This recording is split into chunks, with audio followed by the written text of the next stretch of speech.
I just want to be featured. Been trying for like 10 videos. I don't have anything funny to say. Dalpro, leave a comment to have a chance to get featured. Me leaves a comment. This will get featured. Dalpro, thank you. Next. Break this stereotype. Hey guys, if you write a nice comment under the latest video you get the chance to be shown in the next video. Serious, people who have survived a murder attempt by dumb luck, what's your story? My dad was a meth addict. He did lots of fed up things, dropping me off at trap houses, to have sleepovers with other coke babies, living in a house full of animal street and hoarding. He sicked his pit bull on a black child. He was a real fucking character. One night he came looking for my mom and I at our place. Mom wasn't there. Grandma was babysitting me. I was sleeping in bed when somebody started to try and open my window. It was locked, but they kept jamming something into the bottom to try and force it open. At the same time, I heard the living room door being tried by somebody else. My grandma snuck into my room in her nightgown, apparently woken up by the same thing, and told me say nothing. Don't even whisper. We laid under my bed while a group of men shouted for my mom to come out, slammed their hands on the windows to try and break them, and jumped on my grandma's car. She called the police and barely whispered into the phone. Eventually the cops arrived and the men scattered. Long story short, my dad and his other meth head friends came to the house with guns and knives with every intention to kill me and my mother because she was going to get custody of me. If my mom wasn't so vigilant with locks, we had 3 different kinds on the front and back doors, we would have died. I was 15 and outside in my garage petting my cat. It was November, so it was already dark by 5 PM. Someone opened the door behind me without me hearing, grabbed me by my ponytail, and starting dragging me outside. They hit me on my head with a brick and knocked me out. Pulled me halfway around my house when, I'm guessing this is when, they stabbed me on the left side of my stomach. This must have brought me out of my daze, because my mom said she heard me scream from inside where she and my brother and sister were in the kitchen.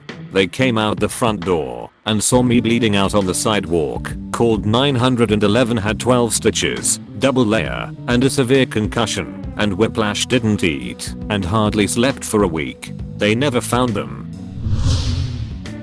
My sister had this one friend. When we were growing up I always got a bad vibe from. She would try to pick on my little brother, but I would always stop her. I was 8, she was 10. Once we were at a lake and all the kids were swimming. I swam out to the deep roped off part, but I was still little and really shouldn't have. She kept acting weird and getting closer to me, making this weird laugh. She pushed me off the wooden pole in the water and I got scared and started to swim back, but she came up behind me and pushed me under the water. It didn't click at first that she was trying to drown me, but after she aggressively pushed me under the 3rd time I had this crazy moment of clarity. It was like the world slowed down ever so briefly. I relaxed and let myself sink, swam underneath her, and came up behind her. I grabbed her hair and shoved her face into the water, keeping my legs on her back so her body couldn't rise. I waited until her struggling slowed down and let her come up. I waited in the water saying nothing, bracing myself for her retaliation, but she just looked panicked and swam back to shore. I told my sister, who had already expressed that the girl was weird. We confronted her together and she just looked really dazed. In a monotone voice she said, "I'm sorry, I didn't know it would be like that." It wasn't until I replayed those words in my mind later that I realized what she was saying was, "Sorry, I tried to drown you." It wasn't until I was almost drowned myself that I realized how horrible it is to do to someone. Serious. 3 men drugged me and kidnapped me. I woke up on a floor with one of them tearing my clothes off and my moon boot. Broken foot. I tried kicking him off with the boot, but he started knocking my head into the floor and I passed out. I woke up in daylight in a garbage bin, naked and in a pool of my own blood. I don't know how the FK I got out of there, or how I found the nearest policeman, but I then collapsed again. Woke up in a hospital with 52 stitches in my head and 78 in and around my vulva and breasts. Doctor said it was the worst rape trauma she ever saw. They say it's a miracle I'm alive and don't know how I did it. They were never caught. I'm a crisis, trauma and PTSD counselor now. They didn't win. I was exiting a bar once after last call and was with a friend who was a medic. We saw a girl laying in a snowbank near a telephone pole who had just been hit by a car.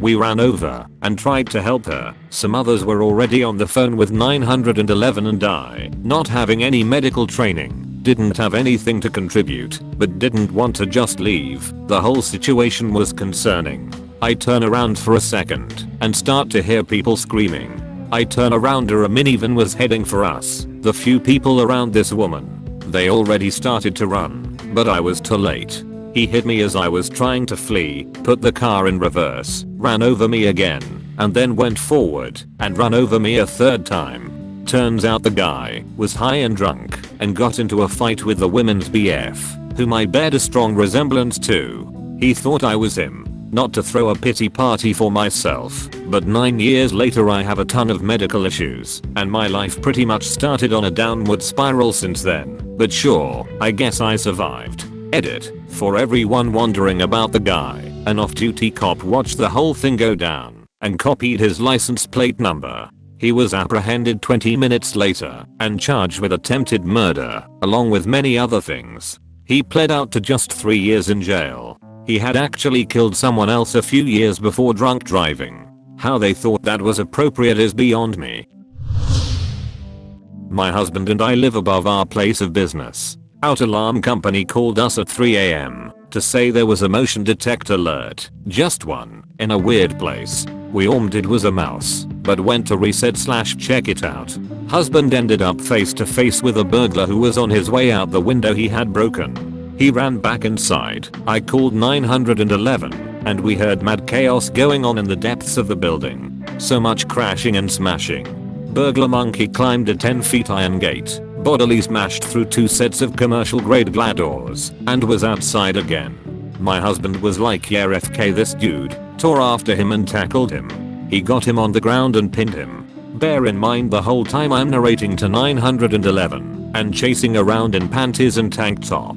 I was a bit behind my husband, in the middle of the street about 15 feet away, when a minivan squealed around the corner. It was his GF/getaway driver. I luckily missed it. I was super focused on reading the license plate, which was one of those cute as font out of state ones, and therefore hard to read, but she yelled, "Get the FK off him, or I'm running your B over." Then she tried to. The audio and video I had to watch for the trial was horrifying. I had blocked it out nearly completely and really didn't remember how close it was. She guns the engine at me. I throw my hands up in front of my face when I realize what she's doing and scream and jump out of the way with inches to spare. He jumped in and off they went. He bled all over my husband, yikes, and eventually the DNA and the partial plate info nailed them. They're both in prison. Addendum. Trials suck. Eater. To make this clear, do not do this. Adrenaline is a hell of a drug and it's best to not fight burglars. We definitely both could have died.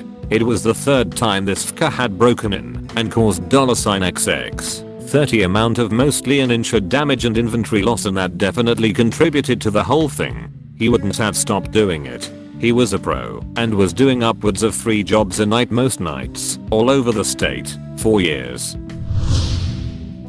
I was riding in a train across Eastern Europe. I was running low on money, and even though I had been warned that a woman should not travel alone in second class seating, I did not spring for first class. I was sitting alone in one of the compartments that seats 6. This was also a mistake and a very stupid one to sit alone. Eventually the train stopped, and a man got on. He was very drunk. He came into my compartment and I guess thought I looked like his ex-wife. He attacked me. If it were not for the fact that this particular station was the border between 2 countries, I would be dead. Instead, border patrol from both countries were on the train, and while I was unable to scream, the door was open and at least a half a dozen uniformed men jumped him and saved me. I was in the hospital for a little while but recovered. At one point during the trial, one of the cops asked me if I wanted him and his buddies to hold the guy down while I hit him. I thought he was joking, so I said no, go ahead, you do it. I was also joking, but it turns out they took it seriously and were about to. I did put a stop to that at least, but they were so offended that someone from their country would attack a young female American tourist. They were furious with him. So many people there depended upon tourism.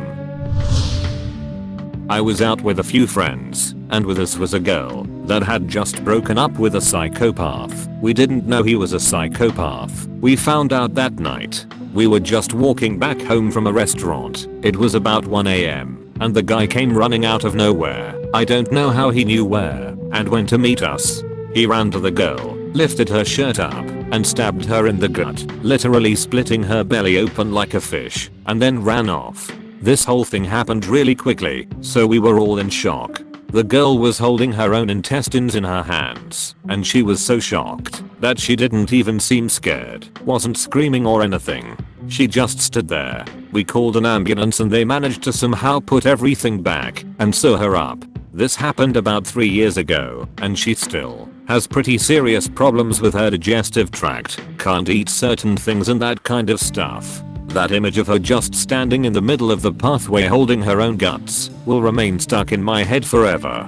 The guy got 13 years in jail BTW. Edit. Now that I think about it, a big part of why they broke up was his constant abuse towards her weight. She wasn't even fat, just a bit on the chubby side. I wouldn't even call that overweight, but he would always tell her that she had a big gut. That was almost an obsession for him. So maybe the fact that he stabbed her in the abdomen is a symbolic action of some sort. I don't know what was in that fuckhead's brain and I honestly don't even want to know. 18F back then, now 25, was on my way home at night after meeting a friend. My home was just 10 minutes away from the train station. After a few minutes I felt someone following me. No big deal I thought, just someone else walking home. But I started walking faster. I realized the person behind me was catching up. Weird. In my head I started to make up scenarios of how to defend myself if the person would attack me. Never would I think of this to actually happen. Well, until I felt something on the back of my head, hitting me hard. I went furious. I turned around and attacked the guy. My mind was just full of anger towards this stranger who, what I thought, hit me. We were wrestling until I fell on the ground. He was sitting on top of me, strangling me. I tried to crawl my nails into his eyes as deep as I could, but I started to black out. Suddenly there was this thought in my head, wake up, or you will die. Well, adrenaline kicked in again, and I opened my eyes and screamed at the top of my lungs, attacking him again. That helped. He stood up and began to run. I laid there for a few seconds, then I started to run home, still screaming. My mom was already at our door and opened for me because my screams woke her up, or her mother senses, who knows? She immediately called the cops and they could arrest him on the same night. It turned out that he actually shot me in my head from behind. They owned that the gun didn't work properly, the bullet didn't penetrate my skull and stuck in there, but as far as I know they never found out why the gun misfired. I'm glad though. He told the cops that he already followed me a few times in the past, but never had the guts to do it. He wanted to kill me and rape my dead body. I know that's a wild story. I have some Swiss newspaper articles as a source, if someone cares though.